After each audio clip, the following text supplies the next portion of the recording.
laba tobanka wadan oo ugu horeeya caalamka oo Soomaalida ugu badan ay ku nooshahay oo qurbo joogtada wadanka ku oo joogta okay Germany waxa ku jirta kaalinta ugu dambaysa waa sheegtay tobnaad Australia kuma jirto kuma jirto Sweden waxa ku jirta kaalinta afraad waa sheegtay Ireland kuma jirto kuma jirto miya okay Khaliijka Sacuudi ma ku jiraa kuma jiro okay Imaaraadka waxa ku jirta kaalin saddexaad Imaaraad Soomaali badan ku nool Sweden waa sheegtay waa sheegtay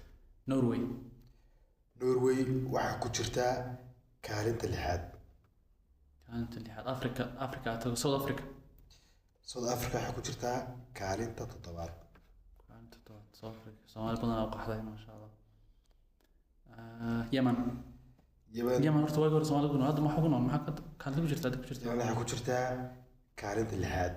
Yemen kaalinta lixaad Canada waxa ku jirta kaalinta shanaad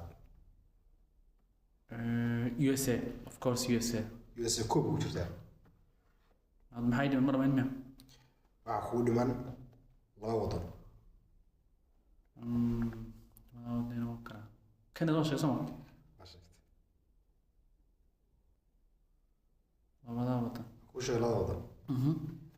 wadanka kaalinta labaad ku jirta waa UK lambarka kaalinta sagaalaad ku jirana waa Netherlands